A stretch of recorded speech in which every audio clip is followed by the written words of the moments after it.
కొంతమంది ఇన్స్టాలో వల్గర్‌గా ఎక్స్‌పోజ్ చేస్తున్నాము అందుకే. మీ ప్రకారం లవ్ మ్యారేజ్ బెటరా అరేంజ్ మ్యారేజ్ బెటరా? షోరూమ్ బండ్లు లేవు, మొత్తం సెకండ్ హ్యాండ్‌లో అన్నట్టు.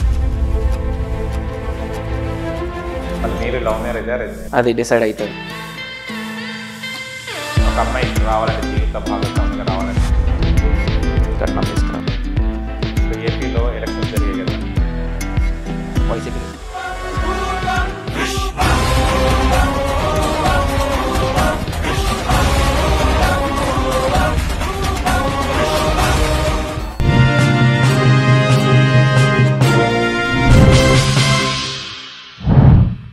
హాయ్ హలో నమస్తే, వెల్కమ్ టు సోషల్ పోస్ట్. నేను మీ యాంకర్ పప్పు. ఈరోజు మనతోని ఇన్స్టా ఇన్ఫ్లుయెన్సర్ విజయ్ సూరగాని మనతోని ఉన్నారు. చాలా వీడియోస్ చేస్తున్నారు, వైరల్గా అవుతున్నాయి. ఏ పోస్ట్ చేసినా కూడా రీల్ థౌజండ్స్ కాకుండా మిలియన్స్లో వెళ్తుంది, లక్షల్లో వెళ్తుంది. ఆయన చూస్తే హ్యాండ్సమ్ బాయ్, అందరు అమ్మాయిలు రాకుమారుడు తను ఇన్స్టాలో. ఆయన మీరు కనుక మా వీడియో చూస్తున్నట్టయితే అందరు మా ఛానల్ని సబ్స్క్రైబ్ చేసుకోండి, ఆయన లైక్ చేయండి, కామెంట్ చేయండి మా ఛానల్ని. ఓకేనా ఫ్రెండ్? ఆయన ఇప్పుడు మన విజయ్ సూరగాని ఇన్స్టా ఇన్ఫ్లుయెన్స్తో మాట్లాడదాం. హాయ్. హాయ్ బ్రో, ఎలా ఉన్నారు? I'm good. Good good, super. కొంతమంది ఇన్స్టాలో వల్గర్‌గా వీడియోస్ అవి చేస్తుంటారు, వాళ్ళకి ఏం చెప్తారు మీరు? అంటే లేడీసా? లేడీస్. బాయ్స్ జిమ్కి వెళ్ళి షర్ట్ తీసి పెడుతున్నారు, మేము పెడుతున్నాం అని అంటారు. అదంతా సెకండ్, ఎవడిష్టం వాడిది. కాకపోతే నువ్వు చేసిన దానికి ఎదుటోడు ఎట్లా రియాక్ట్ అవుతున్నాడు అనేది ఆలోచించుకొని పెడితే సరిపోతుంది అంతే. ఎందుకంటే దీనివల్ల చాలా ఫ్యామిలీ ప్రాబ్లమ్స్ అవుతున్నాయి, చాలా గొడవలు కూడా అవుతాయి. ఇప్పుడు మెయిన్ థింగ్ కొంతమంది ఏమంటారు అంటే, మేము ఇట్లా ఎక్స్పోజ్ చేస్తున్నాము అందుకే మొత్తం అందరు పోతున్నారు, అందరు నాశనం అయిపోతున్నారు అన్నట్లు ఫీలింగ్ ఇస్తున్నారు అని అడుగుతారు. వీళ్ళు చేసుకున్నారు, నో ప్రాబ్లం, వాళ్ళ ఎక్స్పోజింగ్ వాళ్ళది. అది ఇప్పుడు వీడున్నాడు జిమ్కి వెళ్ళి ఈడు ఎక్స్పోజ్ చేసుకున్నాను అంత, కాకపోతే రెండింటి మధ్య ఫీలింగ్స్ వస్తాయి. ఆ ఫీలింగ్సే మనిషిని బర్బాద్ చేసేస్తుంది. అంతే, ఎదుటోళ్ళ ఫీలింగ్ తెప్పించడం ఎందుకు? హోప్స్ పెరుగుతాయి. ఇప్పుడు ఆడపిల్లకి ఇంత తోడు రాకపోవచ్చు, రేపు వాళ్ళ అమ్మ నన్ను తీసుకురాకపోవచ్చు. ఇంత తోడు రానప్పుడు వాళ్ళు ఏంటి కాంప్రమైజ్ ఇంకా ఉండి చేసుకుంటారు. బట్ ఉండిద్ది కదా మైండ్లో, ఒకప్పుడు ఇలాంటి వాళ్ళని చూశాను నేను అని. అంతే, అక్కడే మొత్తం లైఫ్ లైన్ నాశనం అయిపోతుంది. వీళ్ళ ఎక్స్పెక్టేషన్స్ పెరిగిపోతాయి ఈ వీడియోస్ ఇట్లాంటివి చూసి. ఈ ఎక్స్పెక్టేషన్ తగ్గ మొగుడు పిల్లలు రారు, తర్వాత తనుకుంటారు, ఇంకొకటి పెట్టుకుంటారు, అయిపోయి ఒకడు సరిగ్గా లేడు. అంతెందుకు ఇక ఎవరి లైఫ్ ఎట్లా పోయిద్దో, నాది ఎట్లా పోయిద్దో, అందుకని ఎవరికి సజెస్ట్ చేయను, డిసైడ్ చేయను. అంతే. మీ ప్రకారం లవ్ మ్యారేజ్ బెటరా అరేంజ్ మ్యారేజ్ బెటరా? లవ్ మ్యారేజే బెటర్ బ్రో. ఎందుకు? ప్రెసెంట్ సినారియో ప్రకారం. అరేంజ్ మ్యారేజ్ అనుకో చెప్పలేం. ఇప్పుడు ప్రతి ఒక్క అదేదో షోరూమ్ బండ్లు లేవు, మొత్తం సెకండ్ హ్యాండ్లు అన్నట్లు ఎవరిని చేసుకున్నా, ఒక అమ్మాయి ఒక అబ్బాయిని చేసుకున్నా అండర్స్టాండింగ్ ఉండదు. ఒక్కసారిగా తెలుస్తుంది ఏమన్నా ఉంటే ముందు, అయిపోయి. లవ్ మ్యారేజ్ అనుకో ముందు తెలిసిన కొంతమంది ఇప్పుడు కాంప్రమైజ్ అవుతున్నారు. ఇప్పుడు ప్రెసెంట్ నా దాంట్లో ఉంటే చాలు అనుకుంటున్నారు. అది బాగా నచ్చింది నాకు, అంటే నేను చూసిన ప్రకారం. ప్రెసెంట్ ఉన్న సినారియో అయితే లవ్ మ్యారేజ్ బెటర్. ఒకప్పుడు అరేంజ్ మ్యారేజ్ చేసేవాళ్ళు కానీ కాంప్రమైజింగ్, చెప్పే కదా ఇట్లే. తర్వాత ఒకళ్ళు ఉన్నా కానీ ఇంకా కావాలనిపిస్తుంది, ఎక్స్పెక్టేషన్ ఎక్కువైపోయింది. సగం పేరెంట్సే తప్పు చేస్తున్నారు ఇప్పుడు. అంతే, పట్టుదలతో వాళ్ళు ఉండడం, పంతాలు పట్టుదల. ఇంకా ఈ రోజుల్లో కూడా పట్టుకుంటున్నారు కొంతమంది. ఇంకా వాళ్ళ వల్ల వీళ్ళు ఎఫెక్ట్ అవుతారు. లైఫ్ బాగుండాలి కదా. మళ్ళీ మీరు లవ్ మ్యారేజా అరేంజ్ మ్యారేజా? అది డిసైడ్ అవుతుంది. విజయ్ గారు సీక్రెట్ అట్లేం లేదు, ఏదైనా ఉంటే ఇంట్లో చెప్పేస్తా. First of all parents understanding parents, friendly parents, strict parents? చాలా ఫ్రెండ్లీ, చాలా ఫ్రెండ్లీ. Lucky boy. ఇప్పటికీ daddy farmer. Okay. Mummy housewife. Happy, ఫ్రెండ్లీగా ఉంటారు. ఇప్పటికీ పడుకుంటాం, పొద్దున్న లేవగానే మా డాడీ మా దగ్గరకు వచ్చి నాకైనా మంచిగా ముద్దు పెట్టుకుని బయటకు పోతాడు. ఈ వయసు వచ్చిన సూపర్, చూసి చూసి లేపి అట్లా ముద్దు పెట్టి వెళ్ళిపోతాడు బయటకు. మళ్ళీ వచ్చిన తర్వాత తిన్నామా లేదు, మొత్తం అంత ఫ్రెండ్లీగా ఉంటుంది. చాలా మంది ఫాదర్స్ని చూస్తాను నేను, చాలా స్ట్రిక్ట్ ఉంటారు కొంతమంది.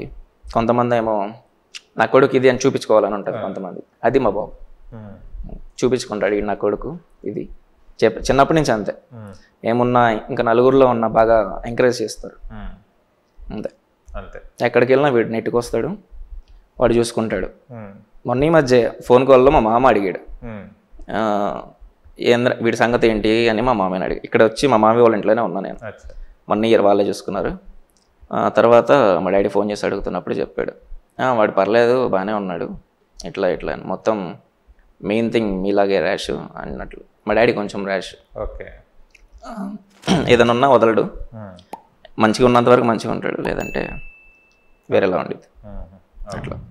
ఫుడ్ హ్యాబిట్స్లో మీకు ఏ ఫుడ్ అంటే ఇష్టం? బిర్యానీ బ్రో. బిర్యానీ. చికెన్ ఎక్కువ తింటా. ఓకే. ఎక్కువ హైదరాబాద్లో ఏ రెస్టారెంట్కి వెళ్తారు? అన్ని కవర్ చేయాలనేది నాది.